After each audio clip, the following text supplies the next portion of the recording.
Bueno, ahora vamos a leer Mateo 18, del 21 al 35,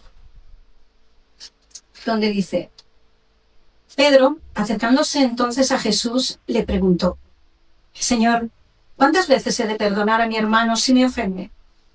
¿Hasta 7 veces?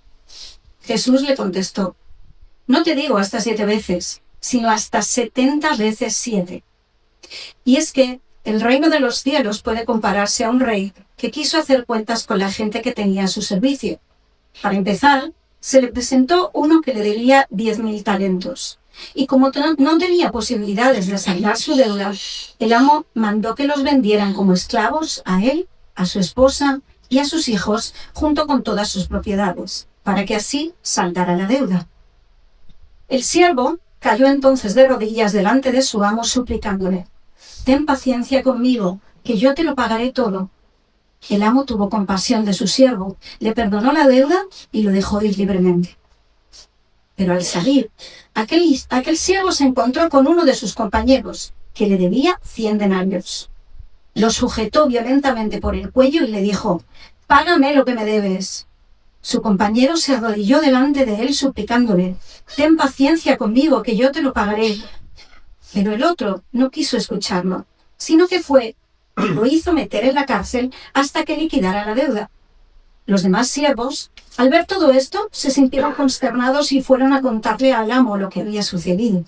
Entonces el amo hizo llamar a aquel siervo y le dijo: Siervo malvado, yo te perdoné toda aquella deuda porque me lo suplicaste. En cambio tú no has querido compadecerte de tu compañero, como yo me compadecí de ti. Y encolerizado, el amo ordenó que fuera torturado hasta que toda la deuda quedara saldada. Esto mismo hará mi Padre Celestial con aquel de vosotros que no perdone de corazón a su hermano. Pues el tema del perdón era muy importante para Jesús. Lo vemos reflejado en su vida y en su muerte, y también en este pasaje, versículo 33. ¿No debías haber tenido misericordia de tu compañero tal y como yo la tuve contigo? Enfadado, su señor lo entregó a los carceleros para que lo torturaran hasta que pagara todo lo que debía. Así también mi Padre Celestial hará con cada uno de vosotros si no perdonáis de corazón a vuestro hermano o hermana. ¿Esto significa que la justicia de Dios es nuestra destrucción? No. La obra de Jesús en la cruz pagó totalmente por nuestro pecado. Se hizo justicia a costa de Jesús. Dios es Jesús. Dios restauró el mundo a sí mismo a través de su muerte y resurrección. Y eso es exactamente lo que Dios quiere que hagamos nosotros. Tal y como Dios ha hecho en el cielo, quiere que lo hagamos aquí en la tierra. Busca la restauración. No tiene sentido que como discípulos de Jesús cantemos sobre el perdón, la sanación y la restauración de Dios y nos esforcemos por contárselo a los demás, mientras no vivimos una vida en la que busquemos el perdón, la sanación y restauración en nuestras relaciones. Este pasaje supuso una conversión significativa en mi corazón. Ya llevaba bastante tiempo dedicada a seguir los pasos de Jesús en el camino como aprendiz, pero cuando me topé con este pasaje, surgieron muchas preguntas en mi corazón. Fue como si Jesús hubiera trazado una línea en la arena del camino que tenía delante. Entonces caí en la cuenta: el camino de Jesús es el camino del perdón. Son uno y lo mismo. Si no quiero recorrer el camino del perdón, entonces debería abandonar el camino de Jesús. Esto me planteó dos problemas, porque no quería alejarme de Jesús. Y además, esa persona que me había ofendido tan gravemente que sabía que nunca podría perdonarla, pero al margen de su ofensa era una mala persona que, en mi opinión, no merecía el perdón. Sentí que estaba manteniendo un diálogo interior con Dios. Era casi como si él dijera, te escucho, te veo. Él no merece el perdón, pero tú has recibido mi perdón. ¿Mereces tú mi perdón? Ese es el sentido del perdón, ¿no? Es el reconocimiento de una deuda contraída o de un mal hecho. Así que no lo merezco. Si convirtiéramos la deuda que el siervo tenía con su señor, sería de 14.000 millones de euros. Se trata de una exageración retórica que Jesús utilizó para mostrar nuestra deuda con Dios. Absolutamente imposible de saldar. ¿Recuerdas que cuando el siervo suplicó más tiempo para pagarla, lo cual obviamente no era posible en el transcurso de su vida, el amo canceló la deuda, la perdonó?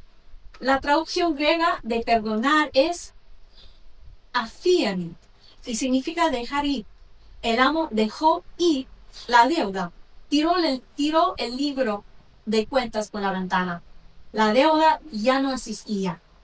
Nos dio un ejemplo digno de imitar, el perdón. ¿Te imaginas ponerte en el lugar del siervo en este momento de liberación definitiva? Sientes cómo se te quita el peso de encima. Me imagino sintiéndome más ligero, lleno de gratitud, humilde y asombrado por la generosidad hacia mí. Feliz de que mi vida se haya salvado de una muerte segura. Eufórica por tener una nueva vida, una vida libre. Así pues, el siervo se alejó de la presencia del amo con esta nueva vida y tras haber sido perdonado de una deuda inimaginable.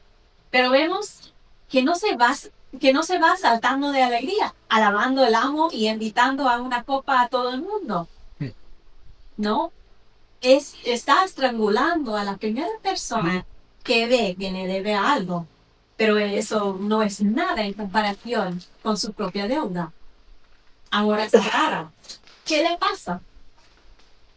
Aceptó la cancelación de su deuda, pero él no cambió. No imitó a su Señor. El concepto del perdón es maravillosamente común. Está destinado a transmitirse a los demás desde el momento en que se inicia en nosotros. Es una resolución continua y una elección diaria de beber de las aguas vivas y no de la copa de amargura que nos ofrece la falta de perdón. Es un reconocimiento y una rendición ante el diseño y el deseo de Dios que florezcamos. Es morar en la abundancia, la prosperidad y la plenitud, y empaparnos de ellas como personas completas, vistas, valoradas y abrazadas plenamente por Dios. El pastor y autor de Nueva York, Tim Keller, decía al respecto: ser amado pero no conocido es reconfortante, pero superficial. Ser conocido y no amado es nuestro temor mayor. Pero ser conocido plenamente y amado de verdad es muy parecido a ser amado por Dios. Es lo que más necesitamos. Nos libera de la falsedad. Nos hace humildes al sacarnos de nuestra autosuficiencia y nos fortalece para cualquier dificultad que la vida nos puede presentar. Dios lo sabe absolutamente todo sobre nosotros y nos ama plenamente. Quiere que recibamos su perdón y que establezcamos una relación auténtica con Él. El perdón de Dios y su amor hacia nosotros son el núcleo de nuestra relación con Él. ¿Por qué nos ha perdonado? Dios nos ha creado para ser santos, para dedicarnos por completo a Él. Ese era su diseño. Nuestra ofensa comienza y termina en la incredulidad.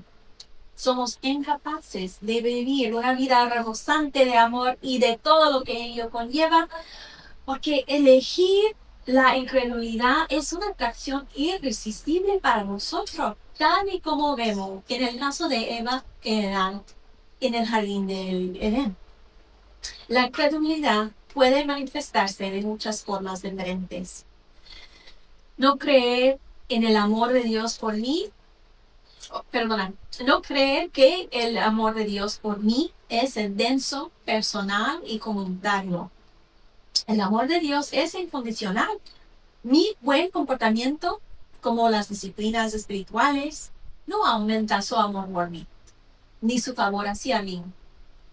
Del mismo modo, mi mal comportamiento, mi pecado, no minimiza el amor de Dios por mí. Pero un patrón de pecado, un estilo de vida marcado por el pecado persistente, interrumpirá mi conexión con Dios. A esos patrones de pecado se les suele llamar problemas. Es un problema con la bebida, un problema de ira, un problema de orgullo, un problema de autoestima. A veces lo confundimos con otras cosas y pensamos que no es pecado si es así como me educaron, o que no es pecado si forma parte de mi personalidad. Es que así soy yo. Sea cual sea el tipo de pecado, soy yo quien interrumpe mi conexión con Dios. No Dios, nunca Dios. La actitud de Dios es la de un padre siempre esperanzado, como el padre en la parábola del hijo pródigo. Ese padre que se espera hasta que dejemos a un lado nuestro orgullo y recobremos nuestro sentido y decidamos volver a casa. Cuando nos ve volver a Él, corre a abrazarnos. La incredulidad también puede manifestarse en forma de no creer en la bondad genuina de Dios. Quizá miras todas las cosas horribles que ocurren en el mundo y pienses que la culpa es de Dios, porque en realidad no es bueno, que en realidad no le importa. Pero si analizaremos a fondo esa teoría, encontraremos una cantidad abrumadora de pruebas que refutaría nuestro sentimiento de que la culpa es de Dios, siendo una de las pruebas del compromiso de Dios con la plena autonomía de la humanidad. Cuando pecamos, actuamos movidos por la incredulidad y por la falta de amor hacia Dios. Reflexionamos sobre esto un momento. No lo digo para ser sensacionalista ni para ser excesivamente dura. El fruto de la falta de perdón es la amargura y esta conduce a la muerte. San Agustín dijo que la falta de perdón o el resentimiento es como beber veneno cada día con la esperanza de que la otra persona muera. Gautama Buda dijo algo similar. La ira es como agarrar un carbón ardiente para golpear a otro, pero tú eres quien se quema. La falta de perdón va arrancando poco a poco partes de nuestro corazón y de nuestra vida y nos engaña, haciéndonos creer que tenemos el control, mientras nos lleva cada día hacia la muerte de la alegría, la paz y una vida plena. La falta de perdón afecta negativamente a nuestra salud mental, emocional, física. Esto es ampliamente documentado. Nos limita en nuestro desarrollo personal y en nuestras relaciones con los demás y con Dios. Si queremos crecer en nuestro amor y comprensión de Dios, así como en nuestra conexión con Él, debemos darnos cuenta de que cada vez que pecamos es consecuencia de la incredulidad o de la falta de amor. A veces el mero hecho de tomar conciencia de ello puede ayudarnos a apartarnos del pecado y volver a Dios. El término griego original para este acto es metanoia. Y se ha traducido como cambio de dirección. Es arrepentimiento. Lo que más me enfurecía de mi situación era la triste ironía de que precisamente a la persona que tanto me había robado iba a permitirme que me quitara lo único bueno que tenía en mi vida, mi relación con Dios.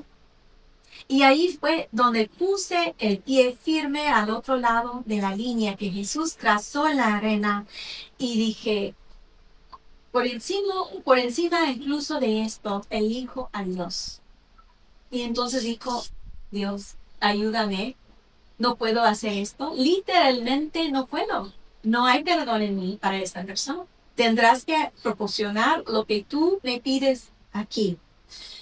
Podrás de forma milagrosa plantar la semilla del perdón en mi corazón y enseñarme a cultivarlo.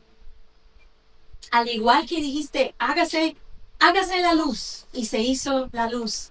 Sé que tienes el poder y el deseo de hacer lo mismo en mi corazón. Tengo que decir que a partir de ahí el camino de Jesús se convirtió en una aventura más bien cuesta arriba durante los siguientes años. Fue duro, pero fue dulce, porque llegué a conocer mejor el corazón de Dios. Y eso me preparó para las siguientes etapas de la vida. Y para eso sirve nuestra experiencia aquí en la tierra. ¿No es así? No fuimos creados para estar separados de Dios. Fuimos creados para ascender, para crecer en santidad, para ser transformados por el amor. Este momento, este largo momento en el que habitamos la tierra con nuestro espíritu, es un momento en el que Dios quiere que nos metamos con todo corazón para morir a nosotros mismos y así poder alcanzar la vida eterna. Me gustaría decir que me ha ganado mi chapa del perdón y aquí nunca más tendré que pasar por eso. Pero es más bien como ahora que has aprendido cómo hacerlo, ve y vive cada día una vida llena de perdón. Cuando Pedro le preguntó a Jesús sobre el perdón, le planteó una pregunta que probablemente todos se hacen. Sí, es un estilo de vida basado en el amor a Dios que motiva cada uno de nuestros movimientos, palabras, decisiones en cada momento. Es morir a uno mismo, de acuerdo. Pero, ¿cuántas veces? Quiero decir, ¿cuál es el límite? ¿6, 7 veces? Quiero decir, ¿cuánto? Jesús respondió algo así como 6, 7. Inténtalo de nuevo. Es más bien 70 por 7. Se está refiriendo al despreciable canto de Lamec. Si recordáis, cuando Caín, el primogénito de Eva y Adán, mató a Abel, su hermano, entonces recordáis que Caín no mostró ningún arrepentimiento. Pero no le parecía justo que Dios diera a conocer que era un asesino. Estaba más preocupado que alguien lo asesinara a él. No era muy consciente de él mismo, ¿verdad? Así que Dios generosamente le perdonó la vida y Caín se marchó lejos. Se casó y tuvo una familia muy numerosa. Lamec era uno de sus nietos y es conocido por estas palabras. Ada y Sila, escuchadme. Esposas de Lamec, oíd mis palabras. He matado a un hombre por herirme, a un joven por causarme daño. Si a Caín se le venga 7 veces, a Lamec 77 veces. Así pues, Lamec se jacta de que nadie le hace daño y se sale con la suya. De hecho, devolverá cualquier ofensa multiplicándola por 70. No reconoce ninguna autoridad sobre su vida, ni ninguna dignidad en las vidas de los demás. Es muy interesante. que Jesús elegiría esta frase que en una cultura de tradición oral todo el mundo tendría grabada en la mente. Cuando Jesús dijo 70%, a todos les vino a la mente la ley, su crueldad, su abuso de los demás y quizás más que nada su violencia. Jesús estaba demostrando sutilmente que su camino es el contraste del camino de violencia de la ley. El camino de Jesús es el shalom, es paz, es perdón. La idea del perdón es llevar el shalom a tus relaciones y en última instancia al mundo. Si nos fijamos en Nelson Mandela y Malcolm X, vemos que aunque sus objetivos eran luchar contra la discriminación, injusticia y la opresión, eligieron métodos muy diferentes. Uno apostó por la paz a toda costa y el otro por la violencia para imponer la justicia. De hecho, la paz de Nelson Mandela le costó más de 2 décadas en prisión. Cuando por fin salió de la cárcel y se convirtió en presidente recién investido, realizó una gira por diferentes pueblos. Un día estaba almorzando en un restaurante con su equipo de seguridad. Se fijó en un hombre solitario sentado en otra mesa y envió a uno de sus colaboradores a invitarle a comer con él en su mesa.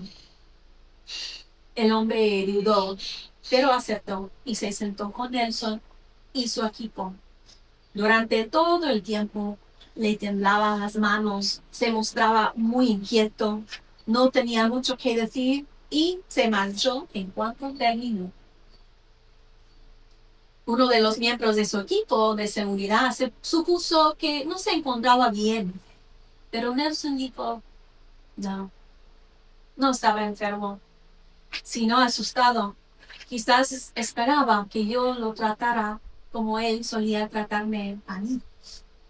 Este hombre había sido guardia en la prisión donde yo había estado recluido durante décadas y donde fui sometido a un trato brutal. A menudo, tras la tortura, solía gritar y pedir un poco de agua. Entonces ese mismo hombre solía acercarse a mí cada vez que me encontraba inconsciente a causa de las palizas horribles. En lugar de eso, solía orinarme en la cabeza. Las manos temblorosas de aquel hombre no eran un signo de enfermedad física o debilidad, sino una manifestación de miedo y culpa ante el temor de sufrir venganza por parte del mismo hombre que había atormentado, quien ahora es presidente del país y podría buscar venganza por sus maldades del pasado. La venganza es una pasión destructiva. Obstaculiza la construcción de una nación. La paciencia y la misericordia, por el contrario, fomentan la unidad y el progreso, dijo Nelson Mandela. El presidente Mandela no solo estaba reconstruyendo su propia nación, Sudáfrica, sino que estaba edificando el reino de Dios en la tierra, en aquella mesa del restaurante. Ser cristiano es imitar a Dios.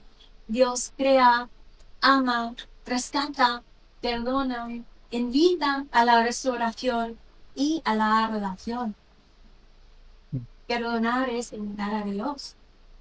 No perdonar es no vivir en armonía con el Espíritu Santo.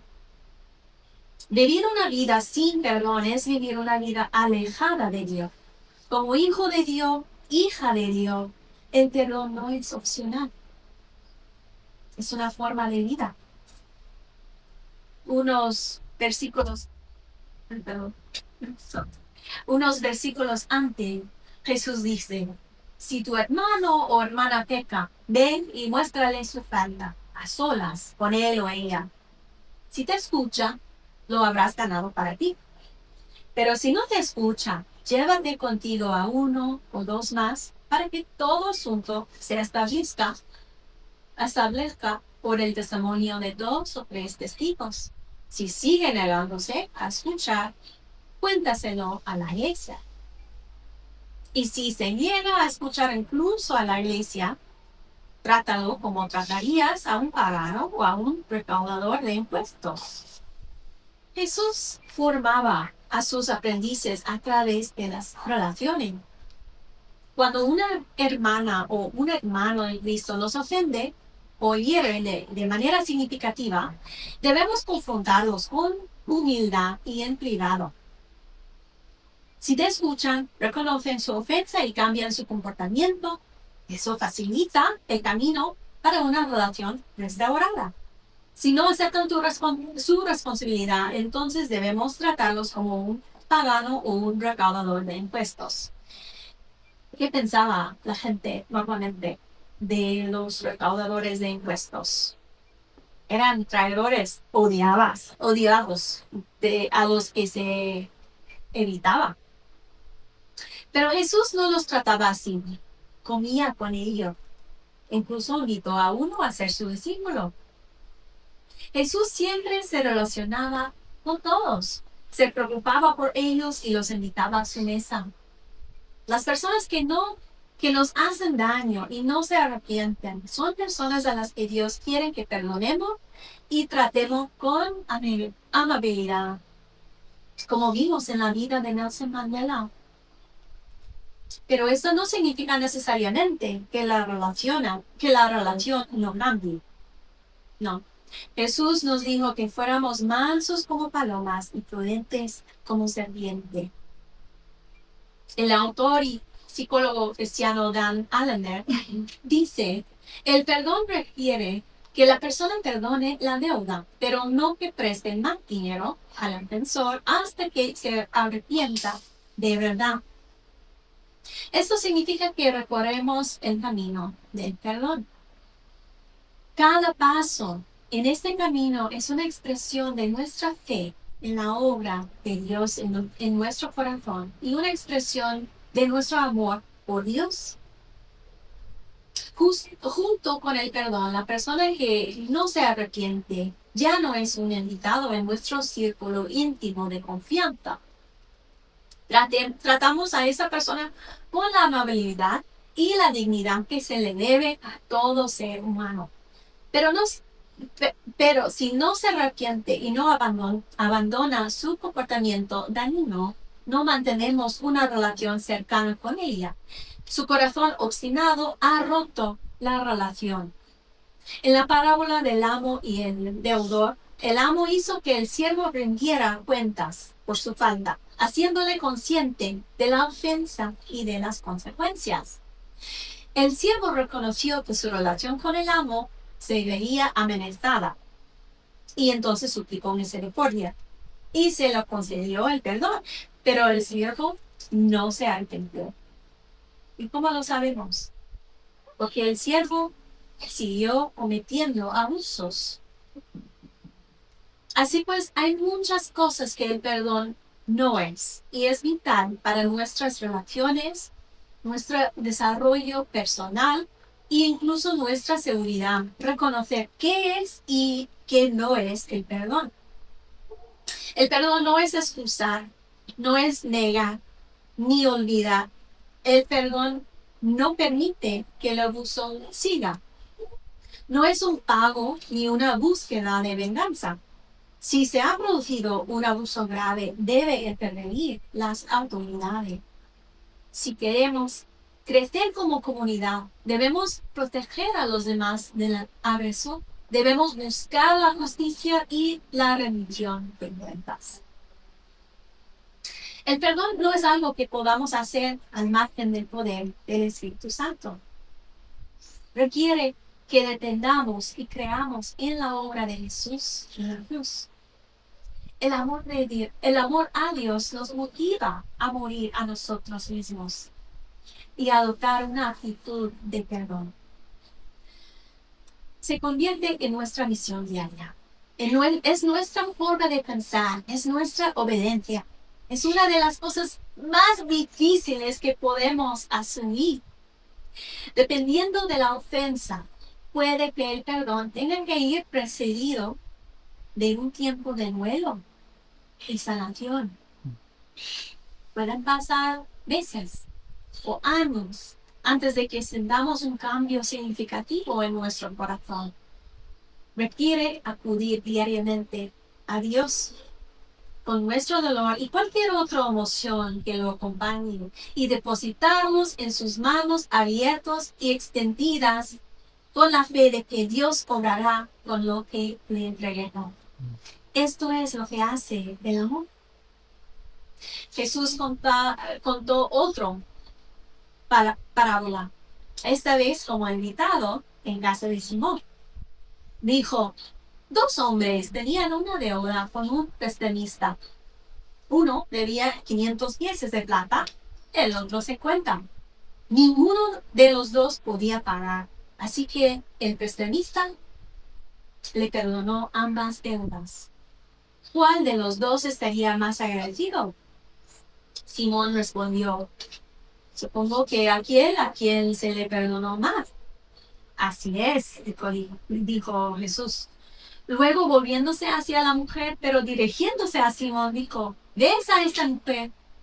He venido a tu casa, tú no me has dado agua para lavarme los pies, pero ella ha derramado lágrimas sobre mis pies y lo ha secado con su cabello.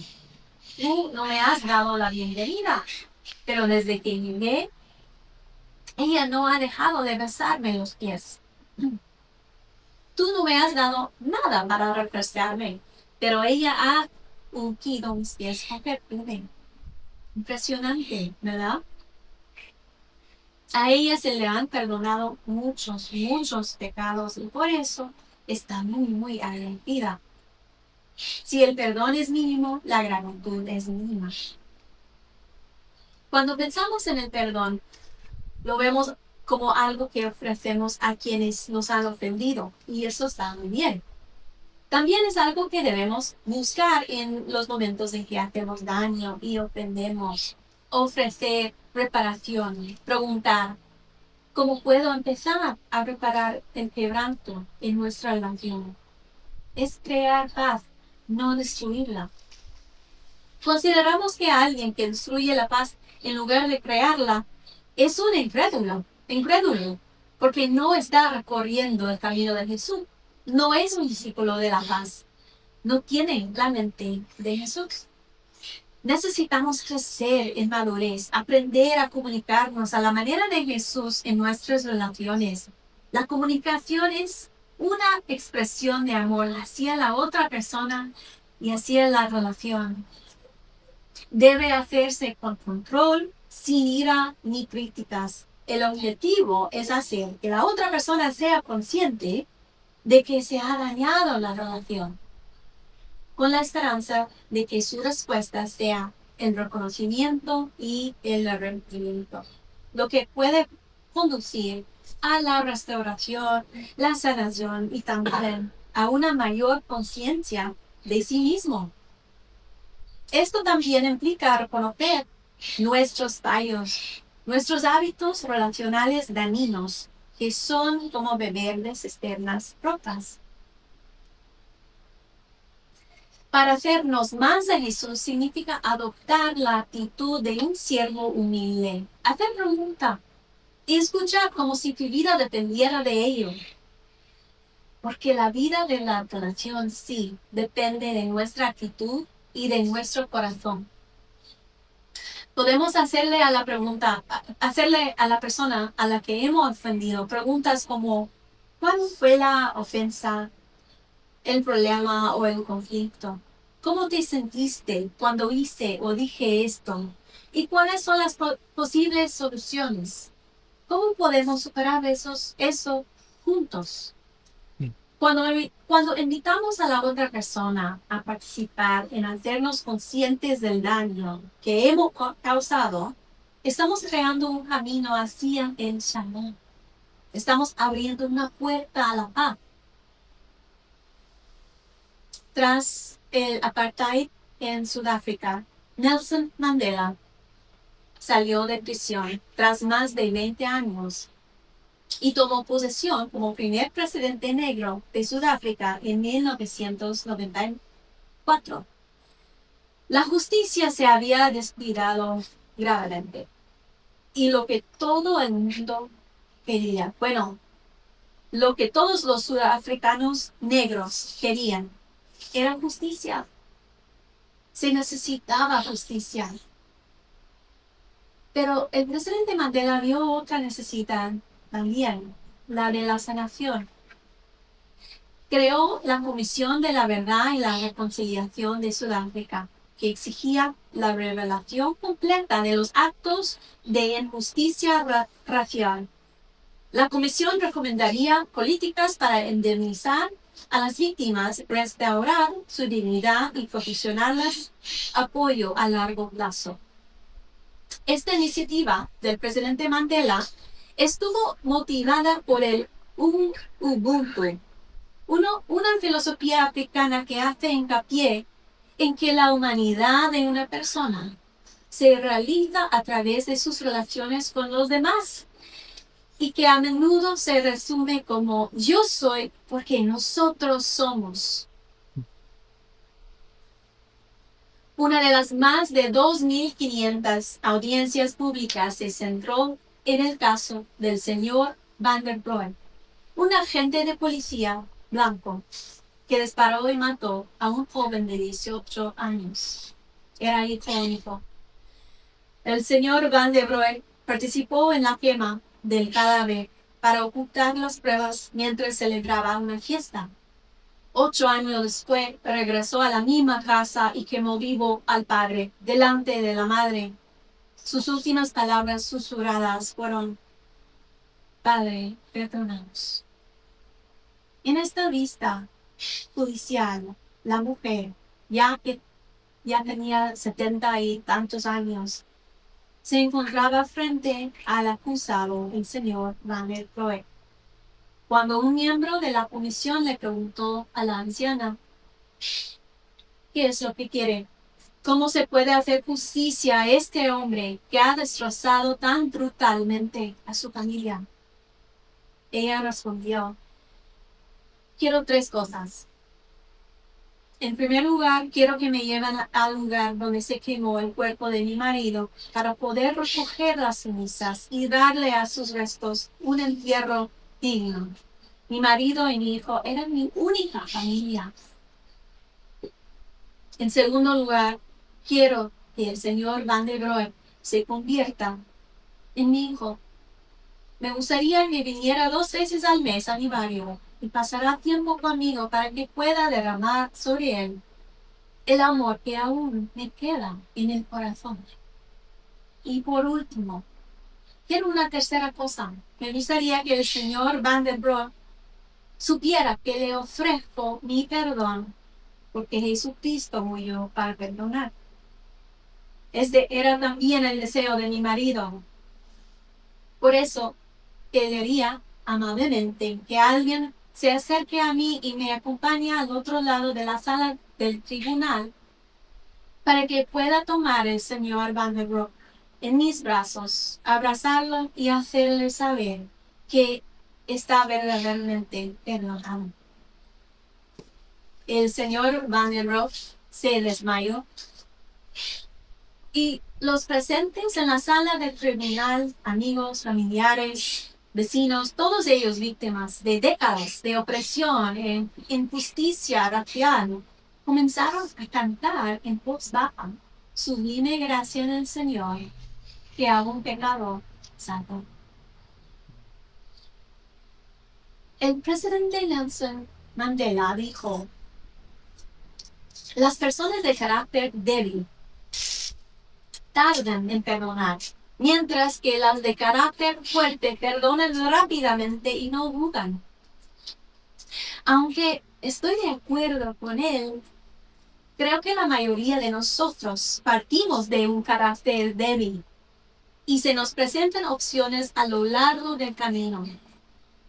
Dependiendo de cómo respondamos, o bien reafirmamos ese carácter débil, o bien tomamos conciencia de nuestra debilidad y de nuestra necesidad de una transformación divina y en última instancia de nuestra entrega del ego a lo divino. Es este es el camino de Jesús. ¿Cómo es esto? ¿Sería posible? Perdón, ¿cómo es esto siquiera posible? ¿Acaso nuestros corazones producen perdón de forma natural? Yo no lo creo. ¿Por qué iba Dios a exigirnos de que lleváramos un estilo de vida que nos resulta imposible? Creo que la respuesta es que cuando Dios nos invita a su mesa, Él nos proporciona todo lo que necesitamos. No traemos nada con nosotros a la mesa. Todo está ahí. Es una mesa grande. Así que tenemos que pedir que nos pasen todo lo que queremos y necesitamos. Es como, Espíritu Santo, ¿podrías pasarme el perdón, por favor? Sí. El tema del perdón nos invita a explorar muchas zonas desconocidas en el jardín de nuestro corazón. Cuanto más fielmente cuidamos ese jardín, quitando capas, arrancando de raíz todo lo que no sea amor, más nos acercamos a Dios. A medida que nos acercamos a Dios, establecemos más del reino de Dios aquí en la tierra. En la parábola, el amo representa a Dios y el siervo que representa a ti y a mí. Dios no solo nos ha perdonado nuestra enorme deuda con Él, sino que nos ha invitado a formar parte de su vida y de su hogar como sus hijos legítimos, donde toda su abundante fortuna está a nuestra disposición. Aquí es donde comienza la interesante responsabilidad que tenemos. Él ha perdonado nuestra deuda imposiblemente enorme. Ha inscrito nuestro nombre en su reino y ha puesto sus recursos al alcance de nuestra mano para que podamos prosperar y florecer. Pidámosle a Jesús que nos ayude a vivir como Él, una vida llena de shalom. Oremos.